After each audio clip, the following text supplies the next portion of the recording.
Hi guys, in this video I'm going to talk a little bit about this Gundam card game that I have designed. I've done all the art myself, designed it myself, with a bit of help from my family and my kids, and I'm going to talk you through where the idea came from, how I did all the art, and maybe talk a little bit about actually how the game works. So first up, we were on holiday, family holiday camping this year in the summer. And in the evenings, we sit and play card games, board games, that kind of thing.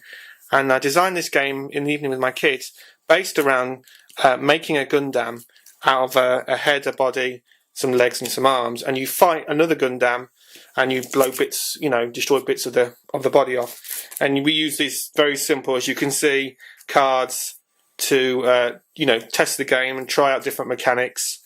And then I literally, we literally bought some blank cards and wrote on them and designed it in that way. And we played a handful of games. It took around sort of 10 minutes to play a game, which was quite cool. And we went from there. So this is an example of the art that I did when I came back.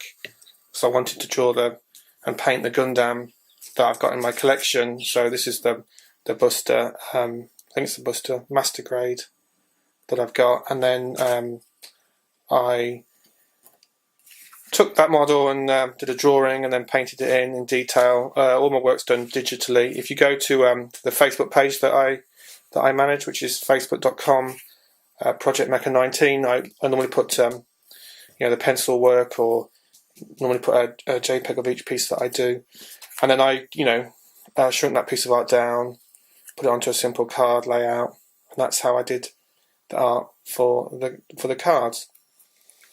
This is another example. This is Death Scythe, and I had the mod. This is my model in my collection, so I took this, and then I did this piece of work based on that model, and this is an A3 print. And again, I just shrunk it down so it fits on the card. Did a different crop and put it on the card in that way. So I did all the artwork for all the cards, and they do take quite a long time. This one probably took me about 12 hours, I guess. 12, 13, 14 hours, something like that. It took a long time to do Death Scythe. And I got these cool A3 prints. My wife actually sorted these out for me, which is really cool, and I shall put those up in our games room. So these are all the Gunpla, all the Gundam models that I used to do all the card art for the different cards that I did. Some of which you kind of seeing. So I did this drawing of this Gundam, and I left it out, the actual Gundam out, and my dog destroyed it, chewed it up, so I don't actually have that Gundam anymore. But that's the piece of art I did for that one, and you can see then how it looks on the card. And then there's this piece over here that I really like. I really enjoyed doing that piece of work, and that's based on this Gundam right here, like that. And then they're all done. Like I said, all the artworks that I do is done digitally straight into my Mac sat over there. So that's kind of all the models that I used, all models from my collection. All the artwork was done by myself. So I'll now show you a little bit actually how the game works. Right, so in the game it's for 2 players, and you both start off with a Gundam body card, which is actually based off the Gundam. This is a low grade Gundam Age model that I have, and some people ask me why I put them on the bases. It's because I also designed a Gundam battle game where you use your Gundam models to have battles, and that's also in Project Mecha 19. I'll put the link in the description if you're interested if you've got a large collection like I have and you're interested in playing like a tabletop game, you should check that out. But anyway, back to the card game. So you both start, 2 players, you both start off with a Gundam body, and the objective of the game is to construct a Gundam with the arms, there's a card each for the left arm and the right arm, and the legs as well. And basically the player who has the most constructed Gundam at the end of the game is the winner. And so 2 players, and you have a deck here in the middle. So when I made the cards, I actually sleeved them in these Japanese hypermat card sleeves, which protect the sleeves. So when I printed the cards out, I could prototype quickly with my kids and friends, and the cards didn't get damaged in lots of play. That's why I sleeved my cards. So you both take a card at the same time, and you both reveal the card at the same time. So for example, this is an attack card, and that's an attack card. They're both the same card. I just did a little variety of art using the art pieces that I'd done. And when an attack card is played, it destroys your opponent's part. They choose which part, and you lay the card. You can't destroy the body. You lay the card like that to show that it's destroyed, and so forth. Again, you take the cards at the same time. The deflect attack, that's a cool card. There's not too many of these in the deck. Basically what that does, if the other player plays an attack card and you play the deflect attack card, it deflects their attack back at them and you destroy one of their body parts, one of their Gundam parts. And the steel part is a card where you take one of their parts and you put it onto your Gundam.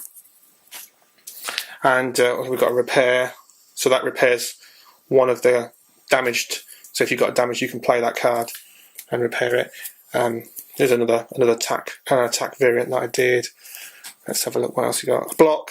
So if you play a block card at the same time your opponent plays an attack card, not surprisingly the block blocks the attack. Pretty straightforward, I think. And I tried to design the game so that literally anyone could play. It's not set in a particular Gundam universe or setting or story. That's why all the Gundam are from all different, different Gundam stories. I didn't worry about anything like that. And I really wanted to do a game where, well, for starters, here in the UK, not that I can find, there is no Gundam card game. We play lots of card games and board games in my family, and there is no Gundam card game. And I've got a massive Gunpla collection, so I wanted to do a game based on my collection. And I wanted to do a game that I could play with friends who know nothing about Gundam, or my kids, so young gamers, from any age. So you don't need to know anything about the game. There's another attack card. And you play and you play and you play. You both take these two cards off. And then when you get right down to the bottom, when you reveal the last two cards, which in this case is a left arm. So there are Gundam components inside the deck, so to help you build up your Gundam. And that's a deflect attack. Basically, the player with the most completed Gundam wins, right? And if you've got numerous components, if it's a draw, then it's the player with the most components wins. I will do a video to I'll do a video of playing a game so you can see actually how the game plays out. It doesn't take very long. Most of the games we've played take about 10 minutes. So thanks a lot for watching. I hope it gave you some idea about the game that I've created. Just so I'm clear, the game is not for sale, right? It is a hobby game that I did in my spare time on holiday, and I love all my Gundam models, and I really do enjoy drawing and painting them, doing the artwork as well. So hopefully give you some idea about what the game is, how I did it. Hopefully you'll think it's a fun game. You can check out all my Gundam projects that I do, including this one, all my artwork that I create, games that I design around the Gundam universe, on my Facebook page, which is again facebook.com/projectmecha19. I will put the link in the description. Thanks again for watching. Any questions or comments, please feel free to go to the Facebook page or put them in the YouTube comments. That's cool. Thanks again. Cheers. Thank you.